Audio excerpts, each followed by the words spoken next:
Mungkin sebagian dari kalian ada yang belum paham apa itu kompresi paralel. Kompresi paralel sering disebut sebagai kompresi New York karena teknik kompresi paralel ditemukan di New York. Jadi kalau kalian menemukan sebuah teknik baru dalam hal mixing dan kalian tinggal di Ciputat, bisa aja tuh kasih nama kayak EQ Ciputat, Reverb Sidoarjo.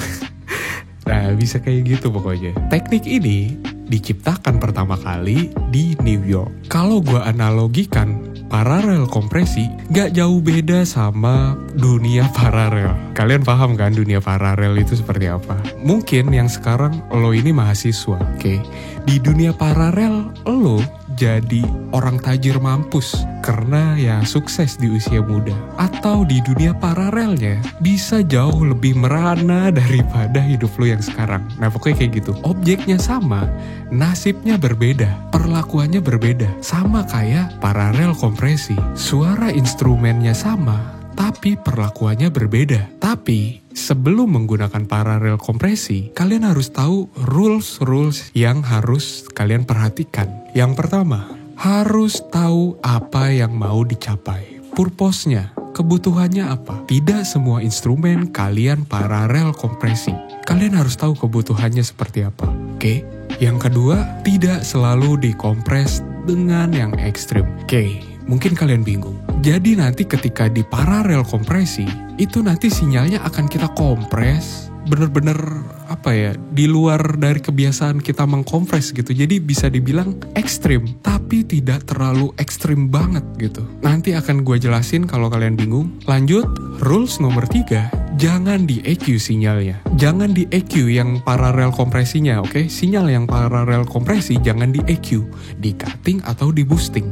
Oke, rules yang terakhir nomor 4, jangan dibodohi oleh level. Nanti ketika kita paralel kompresi, sinyalnya itu akan jadi besar karena ya dua instrumen jadi satu udah pasti besar suaranya. Nah itu dia, jangan dibodohi oleh level suara. Nah, apa sih kegunaan dari paralel kompresi? Paralel kompresi kegunaannya adalah mempertebal suara instrumen lagu lu, walaupun dengan peak level yang sama. Mungkin kalian bingung kali ya. Oke, akan kita terapkan di sini. Oke, di sini ada percussion drum. Oke, ini belum diapa-apain, masih mentah banget. Kita lihat sinyal hasilnya berapa. Taruhlah ya di -9. Oke, instrumen ini sudah gue masukin ke mixer ini. Kita kasih nama dulu. Nah, gimana cara paralel kompresi? Kalau di FL ada seperti ini. Tinggal klik kiri, jadi di double. Sinyal yang ini ke sini. Sinyal yang ke sini ke master. Sinyal yang ini juga ke master gitu. Jadi di double sinyalnya. Kalau kalian denger, suaranya jadi besar karena sinyalnya di double. Nah, yang ini kita kasih nama. Oke, ini paralel kompresi drumnya. Yang ini sinyal yang aslinya. Boleh kalian masukin dulu EQ misalkan, kita cut langsung di frekuensi 40, terus kalian kompres, boleh aja sinyal aslinya. Ya pokoknya kalian tweak dulu lah gitu ya. Tapi ingat, jangan terlalu ekstrim. Ini ya, gue matiin dulu yang paralel kompresinya. Kompresnya kita tipis-tipisin aja. Jangan terlalu ekstrim. Ya mungkin segitu cukup. Ini sinyal aslinya. Mungkin kalian bisa tambahin reverb atau segala macem lah gitu. Sinyal aslinya tuh bebas aja gitu. Oke? Nah, yang paralel kompresi, kita kompres. Jadi gue bilang ya, kalian harus tahu purpose-nya seperti apa. Ini kenapa drum ini mau gua paralel kompresi. Ini kan kalau kalian dengar suaranya itu seperti ngelebar banget gitu. Gue mau yang di paralel kompresi ini bentuknya mono. Jadi gue masukin kompresi mono di sini. Gue pakai API 2500 yang mono. Kita ekstrimin kompresinya. Ingat, ekstrim. Jangan terlalu ekstrim.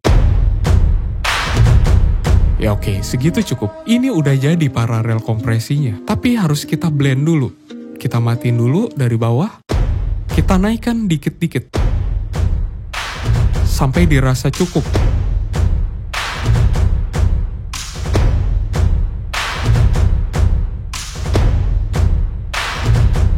Lagi. Beda banget ya. Oke, ini sebelum pakai paralel kompresi. ini setelah. Beda? Beda jauh nggak? Beda jauh. Karena ingat peraturan nomor 4, jangan dibodohi oleh level. Kalian dibodohi oleh level. Karena kenapa? Lihat deh, sinyal aslinya. Lihat, sinyal aslinya ada di mana? Ya, -9 misalkan ya. Setelah di paralel kompresi, sinyalnya jadi berapa? Iya kan? Naik jadi -7. Wajar suaranya jadi lebih enak karena lebih besar suaranya. Nggak fair. Tapi paralel kompresi ini gue jamin suaranya jadi lebih tebal walaupun peak levelnya sama. Oke, kita kasih contoh. Ini paralel kompresinya, oke? Oke, kita bandingin. Ini suara aslinya belum diapa-apain. Cuma tadi kita EQ sama dikompres doang. Yang ini udah di paralel kompresi. Kita bandingin suaranya dengan level peak yang sama. Kita dengar.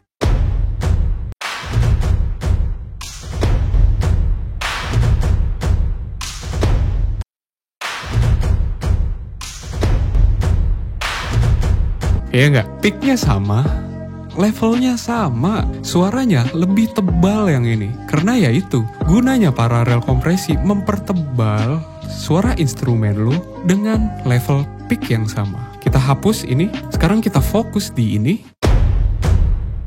Ini kan sinyalnya jadi naik ya, -7 ya. Ya udah kita kurangin aja, jadi -9. Sama suara loudness-nya sama seperti sebelum dikompres. Oke, jangan dibodohi oleh peak, ingat itu. Oke, ini sama sinyalnya. Nah, ini udah jadi paralel kompresinya. Paralel kompresi drumnya sudah jadi. Nah, paralel kompresi itu sebenarnya gitu aja. Kalian harus ingat banget tuh. Harus tahu apa purpose-nya, apa kebutuhannya. Oke? Mungkin nggak selamanya harus dikompres dengan hal mono kayak gitu. Misal di sini ada suara drum. Oke? Kita dengar dulu. Oke? Kita masukin mixer. Sama dengan yang tadi, kita masukin ke sini. Klik kiri doang. Yang ini nanti akan kita kompres. Nggak selamanya harus mono. Mungkin yang ini akan kita terapkan stereo. Kita kompres secara ekstrim.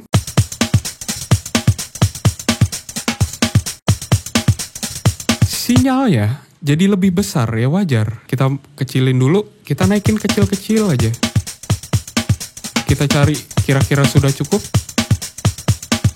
Oke, segini cukup. Nah, kita lihat tadi sinyal yang ini berapa sih sinyal aslinya sebelum di paralel kompresi. Kita lihat.